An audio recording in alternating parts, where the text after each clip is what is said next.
right. Yeah, my name is Andrew Harris, and today I'll be talking, about GPUs in space, which is my plan for master's research over the next year, with putting more GPU support for SPH. So, just some things about me first. This is actually my first time off of, coming to Europe for this conference. It has been very lovely so far. A lot warmer than it is in Newfoundland, I will admit, but I'm getting used to it. I'm getting acclimatized a little bit. So yeah, that's the little tiny island off the coast of Canada right there. And as well, another thing about me, I was one of the main developers on Saracen, which many people in the room have used. If you don't know, it's a Python-based tool where you can read in phantom dump files and then make do data analysis and visualization from that. So yeah, it's available on pip. So yeah, little plug there for Saracen. But yeah, so going on to our motivation for what my research will be. So as many people here are aware, SPH computations are expensive, and we're always looking for ways to expand how many particles we can run in a simulation. So if you look at the number of GPUs that you have in these large scale computing systems, you can see this plot over here on the right. I got the stick. There we got the stick. Yeah, you can see that over time it's increasing. The percentage of systems that have GPU capabilities are going up year over year. And as you have more developments in AI, machine learning, those sort of things, we expect this trend to continue upwards. So, we should be able to take advantage of these resources, whenever they are available to us on these systems. So, part of the challenge with GPUs, I took these numbers from the Adastra supercomputer, which, as far as I understand, that's one of the ones here in France. So if you're looking at a CPU on the left side, it has 64 cores each. And if you look at the right side, you have a lot more cores, on the order of 14,000. You have several GPUs interacting at a time. So yeah, it becomes a bit of a challenge because when you're dealing with parallel programming, you always need to, your work always has to be distributed across all of your worker cores. I'm definitely preaching to the choir for some of the people here, but it's a challenge that you always need to be thinking about. So yeah, in ideal world, all these happy faces are your worker cores. They should have the same amount of work distributed to each one. So this makes sure that all of your workers finish at a similar time, and you don't have a bottleneck on one individual calculation. So in SPH, I'll talk a bit about why this is challenging for SPH. So if we were to say, okay, we're going to split up all the calculations on these particles by region, you're going to end up with an uneven workload because, for this star, for example, you'll have a lot more particle density towards the center than towards the outside. So you'll end up with, this sort of distribution, and the middle cores will end up, bottleneck the outer cores.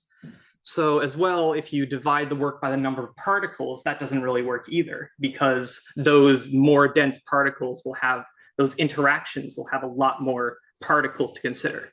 So those calculations will take up more time. You end up with the same sort of work distribution. So as well, particularly in SPH, you have particle neighbors that are always moving around, they're always changing. So even if you have all of your work perfectly balanced, with regards to the last problem, eventually as your simulation steps forward, you end up again with an uneven distribution. So even across your simulation, you always need to be balancing all your work across all of your cores. And this is a challenge for CPUs as well, but for GPUs, since you have so many cores available, it's even more of a challenge. So, I can't talk about GPU codes in SPH without talking about Shamrock, of course. It's very highly optimized for speed. And, there's going to be a demonstration of this in a little bit. So I'll just show the performance plot, which shows why you want to have why we want to take advantage of GPUs here, because you can see how you can have so talking about particle counts in the billions or trillions here. So to kind of give some some motivation for tackling this problem. So one kind of specific slice that I want to look at for this, for doing these GPU codes is something, variable time steps or individual time steps, which I know a lot of people in the room use in Phantom. So, the idea behind it, for anyone that doesn't know, if you have a simulation with very dense regions and then very sparse regions, you can take advantage of that by updating your more dense regions more frequently than the less dense regions. So this is a breakdown here of this the star formation simulation here. So you can see all the different bins and the number of particles that are in each one. So you can see here that these particles are updating orders of magnitude more frequently than the particles up here. So you end up with, you can think of it almost as a performance boost that you get by doing this. So yeah, this is the problem that we want to tackle with GPUs. So yeah, some of the problems, we may come up with when doing this. So we take a look at those two bottom bins here.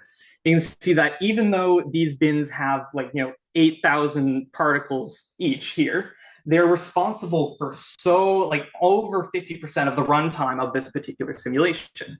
And if you're looking at, these few particles having this much influence on the computation time, it's hard to see how you can split that across the many cores of a GPU. You may end up getting into it depends from simulation to simulation. It does illustrate the problem where it could be very dependent on how your particle breakdown works. You could end up very bottlenecked by, a couple of particles that need to update incredibly frequently. So yeah, that's one problem that we can foresee with this. Another problem, there's a problem that you get with individual time steps where if you have particles, that are updated frequently interacting with particles that are updated very slowly, if you have this particle, moving past this slow updating particle, it could potentially get missed if you have a particle that skips over, goes across this particle before this particle updates. So there's this time step limiter that is in Phantom, where if you have a particle that's quickly updating frequently, the particles around it are brought down to a similar time step range, so those interactions won't get missed. You can see this little demonstration here where this, I think, is the Sedov-Shach problem. So here you can see with global time steps, you have your, I'll use the stick again. Here you have this, the expectation here, and you see the global time steps match. If you don't have a limiter here, your results do not match at all. You end up with a lot of instability here. But with your limiter, you again get your expected result. So because of this limiter, if you have a particle that moves very quickly, in your simulation, the number, the work assigned to an individual core could very rapidly change all of a sudden, which means you also have to keep track of that in your load balancing. So yeah, and Phantom is also known as the wake-up procedure.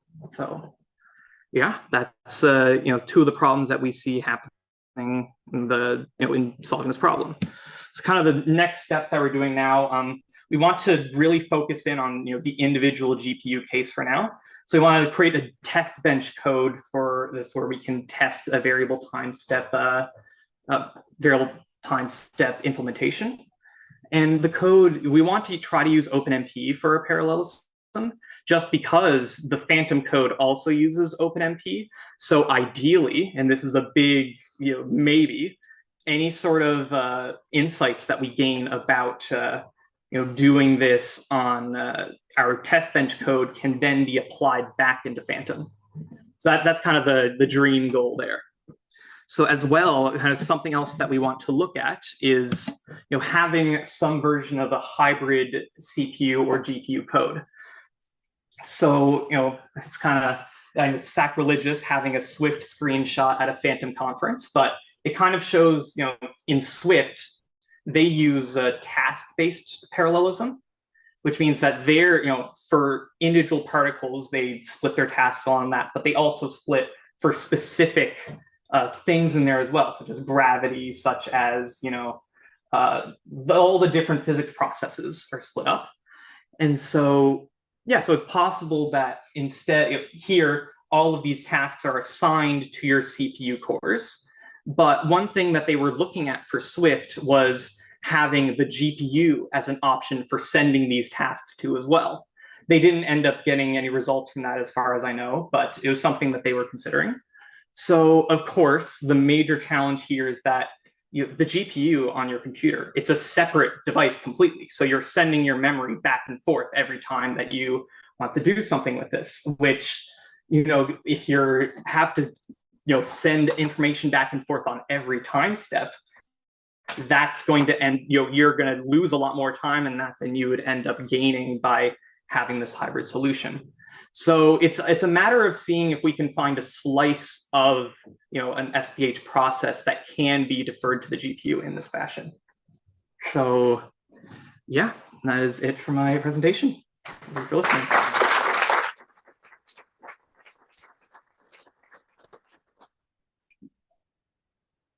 Does anybody have any questions, or everyone try the fancy microphone?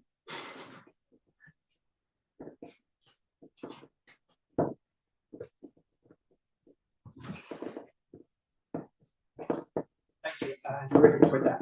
Could you go back to the time step distribution? Yes. So this is a major problem, and I was chatting to the Swift team about how they thought about this and how they're planning to go about this. On this plot, I was particularly surprised to see that it's spending 36% in that bottom bin. This may be a question more generally for Rue, but also for you. Is that typical in Phantom? I think in this case, it's more of an extreme example because you have your collapsing mass in the middle of the star here. So I imagine for other simulations, it wouldn't be as extreme as this. But yeah, it all depends on the distribution of your simulation. In speaking to the Swift guys, their approach to this was going to be actually to find a cutoff where they no longer send stuff to GPU and you've got a certain number of particles a week. Right. If it's GPU, you just do it on the CPU, which is a reasonable but not excellent solution. But yeah, I was just I'm interested by that. And I'll talk to people about that. Yeah.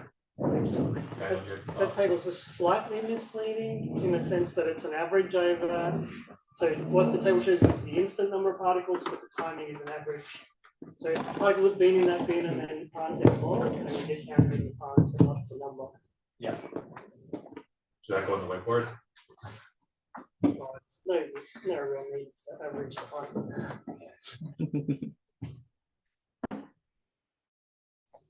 Second question.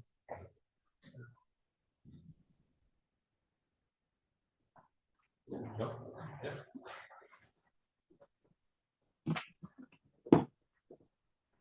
Great. Yeah, it's a question. One of the possible approaches to variable time steps could be to just like offload everything to the GPU and just assume that, well, even if it's like too few particles, you don't really care because at least at worst it will be like similar time to the CPU because of the overhead, but at least for the larger one you are getting time. Is this like, would you consider like going back to CPU or